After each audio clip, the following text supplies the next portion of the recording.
Hi guys, Roy here. I'm gonna do a bad movie review. Um, it's gonna be super spoiler heavy, doing like a play-by-play of the whole plot. It's a thing. Um, so if you want to watch the movie, it's Beyond the Gates on Hulu. I don't recommend it. I've seen it 2.5 times and not great. So the first time I tried to watch it, it was as though somebody had just like Nightmare on Elm Street blacked that out of my memory because I couldn't recall anything about it. And I saw the description again, and I was like, oh, it's like Jumanji or Uncanny Annie or Zathura. I think that's how you say it. Um, it wasn't. It was not very good at all. According to the Hulu description, all lies. Dice turn deadly when brothers fight to survive. Nightmarish RPG. There's only one dice roll in the movie, so it seems weird to use that as like part of the description of like what is actually happening. And then it's also weird to call it an RPG when there's no RPG elements there. Um, you're not playing a character. There's no leveling system. I mean, even by the loosest definition, not an RPG by any means. Um, the movie starts with this pointless flashback to the grand opening of a video store. Um, I don't know why we needed this part. I guess just they didn't trust like a modern audience to think that people actually like own video stores. They were like, "See, there's proof. It's the grand opening." Um, the main character is super snarky and complainy. He's also badly acted. Like a lot of the time, he just has like the same expression throughout like all the scenes, so you can't really tell how he's feeling about anything. Like he'll be having like a snarky back and forth with his brother at the beginning of the movie, and like later on just talking to his girlfriend, and then he has like the exact same like facial expressions during. So I'm like, I think he's just kind of annoyed by everything is the impression I got. There's a weird scene later where the wife tries to like have sex with him while in Ambien, and he's just like, no. That's a thing that happens. So the brothers meet up, they exchange weak burns. They're clearing out their video store because the dad has disappeared. They basically meander around the video store board for like 5 or 10 minutes. They remember VCR games, and then you think they're gonna get like nostalgic because like this is like the thing, you know? Like I feel like when Jumanji came out, people were like, "Oh man, now I want to buy a board game because that movie made it look so cool." Uh, Whereas in this movie, they started off like talking about how like cheesy and bad VCR games are, which I mean, I'd agree, but like at the same time, this is like your thing. It seems weird to hang the lampshade on like the core piece of your plot. Um, just really weird decision. The brothers have this thing where they don't understand how like human interaction works. Like, I get that they're not close, but they can't like nail a handshake. And there's this one part where it's like they can't figure out like how to maneuver a hug, which is weird to me because like even if you're a complete stranger, I think like we could probably figure out a hug in maybe 2 tries max. Um, and then he immediately just like hugs this cop like perfectly. Says, I think he just doesn't like his brother. Is what it is. Um, yep. So that's that page. His lady friend shows up. They have the worst on-screen kiss since somebody took a photo of Biden. It's like really weird. It's like a kind of thing. Like you're definitely getting paid for this one. Um, they meet up at the bar with this drifter guy who's basically a douche. He's like the cool older brother's friend. Um, he does give the most convincing performance of the whole thing, though. I buy that that guy's a douchebag. It just flows through. The bar scene ends with the main character trying to start a bar fight. This really confused me because the first time I watched this movie, well, the second time I watched this movie, I thought his character arc was that he's like, "Oh, I'm the weak nerdy guy. I gotta learn to stand up for myself." Um, that's not his character arc. He doesn't really have one. The closest we get is his wife at one point says something about how he always has to protect himself from everyone and everything. His weakness is intimacy. That's what I wrote down. Um, that's pretty much a direct quote, which made me think that like, oh, this is going to be like about him like opening up. That's his character growth and transition as we move throughout the story. I was wrong. We'll get there. 20 minutes in, and it all feels really unimportant. None of that information actually translates to anything that happens later on. Um, there's a couple of like the subplots that kind of like pan out, I guess. But even then, it's not really like a big thing. It doesn't feel integral to the plot in any way. The main character sees a shadowy figure walk away from him, and he says he thought he heard someone when he clearly saw them. I don't know if there was like an editing mistake there or if the audience sees him, but he doesn't. But that's weird because that would be the only time that happens in the whole movie. The dad splits town frequently, but also owns the same video store for 20 years. I thought that one was a little bit weird. 24 minutes in, the board game is discovered. The movie is an hour and 22 minutes long. The younger brother doesn't want to watch the video. The video says that it's a world of unimaginable horror, but most of the movie takes place in the same house. So, not really a world, really. More of a house of unimaginable horror. I guess if you really wanted to be generous, you would say a neighborhood of unimaginable horror. So there's that.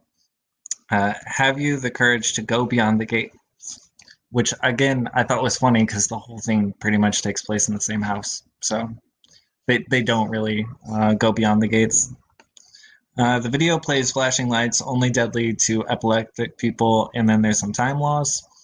We get another awkward brother handshake. They still haven't figured it out. It's kind of baffling at this point in the movie. Um, the wife doesn't eat during the dinner scene, and then the younger brother doesn't really talk, and the wife's like sitting closer to the older brother.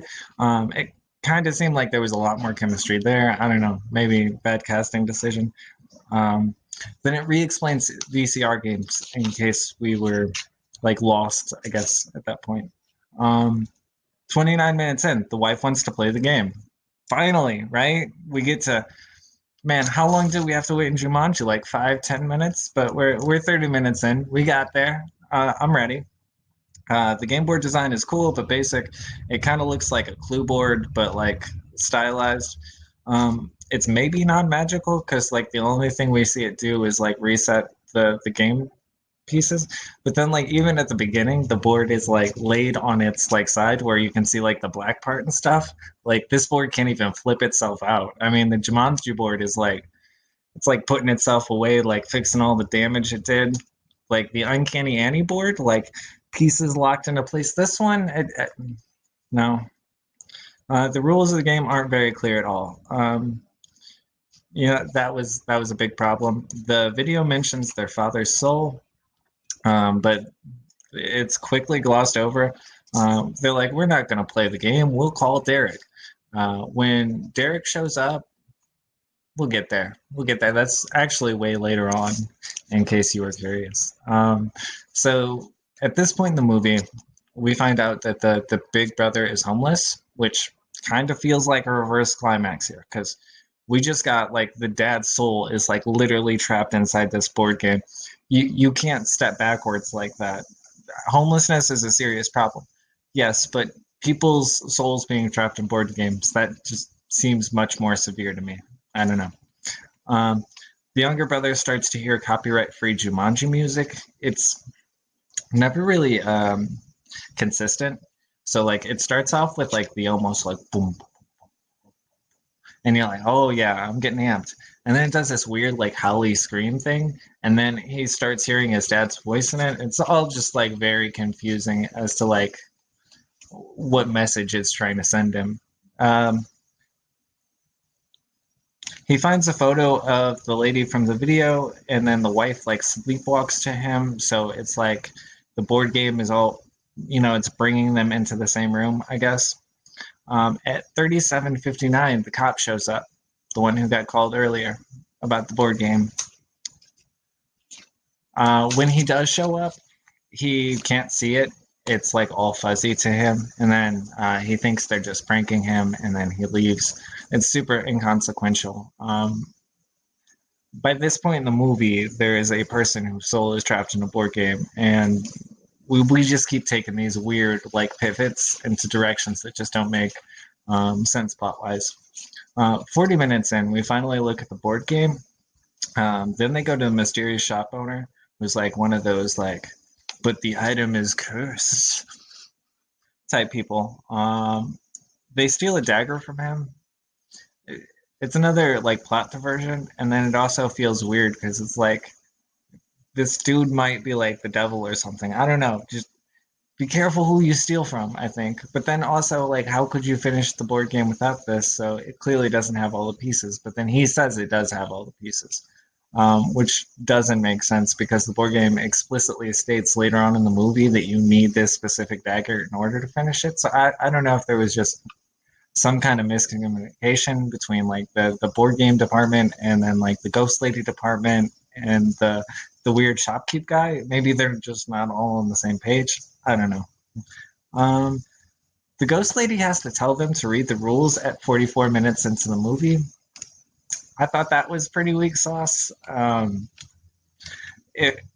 host board game nights, and I cannot tell you how quick people are to read through the entire rule book, um, just over somebody like saying something. So like weird to me that like dad being in the board game not enough. Ghost lady says it. All right, let's take a look.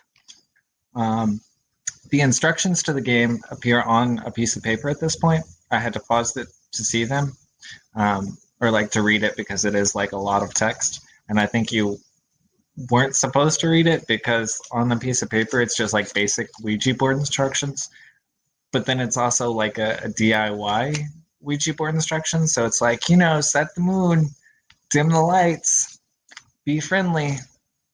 These ghosts are very high maintenance around here.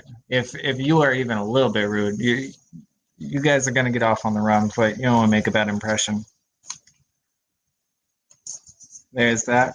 Oh, and then when the main character like looks at this like basic Ouija board instructions, he's all shocked. Amazing. 4505, we get our only dice roll. It's Snake Eyes, but there's basically only four like cards on the table that can be assigned from this roll. So like I don't know what would have happened if he had rolled other stuff. I guess like maybe some of the dice just cover multiple options, or I don't know. It's super not clear. Whenever they do the first step, it's just like they have to dig up a grass X in the backyard, which I thought was funny because it's like this ghost is just taking care of their lawn. Um, they're playing Shovel Knight. They dig up this non biologically accurate voodoo doll. Um, it has like blood and like red goo in it. But then like we see the douche in the bar getting the same effects. It's the only cool part in the movie. I feel bad for not selling it well, but it also didn't really work because of the red goo. Like when we see the douche in the bar, like his intestines are being like. But then like it's back to the voodoo doll, and it just looks like it's leaking red jello. Doesn't work. 48 minutes, we get the first key. The gates in the basement. They relook at the Ouija board instructions, and then like they're still shocked. It's very shocking that you have to be friendly to ghosts. I always forget that one myself. At 52 minutes in, they finally flip over all the cards and actually like look at them. I thought that was interesting. Long time to wait there. It seems pretty serious to just, but either way, the younger brother tries to kick the wife out of the house. The wife goes to bed. The younger brother tries to quit. He has a nightmare. The board game mind controls the cop, and he's like basically like chasing them into the backyard with a shotgun. The movie tries to do this thing with like the ghost lady where she'll say stuff. But in Jumanji, it was like the clues were like, I don't know what that is. Is it like, oh, it's a stampede, And this one, it's like pretty explicitly clear, like what's going to happen based off what she says. I think for this one, it was something along the lines of like the key is in his head, and he's going to be an enemy. Pretty clear. They look into finding this little like toy machine skull thing that has like a key in it. They pull out the key, it explodes the guy's head. It felt very anticlimactic for it to just be like, it's like right next to his hand. He just like reaches over. It's a real struggle, real journey we're on here. At 57 minutes, the wife visits mysterious shopkeep. He just tells her that most people die. It kind of felt like when you pick the wrong like dialogue option in a Fallout game. Uh, just like pointless dialogue. Key 2 is in his literal head. Whenever he dies, he gets like disintegrated into the spirit realm. Weird. Didn't really make a lot of sense. Not completely explained how that works. 101. We are an hour and some change into this movie, and the main character wants some alone time.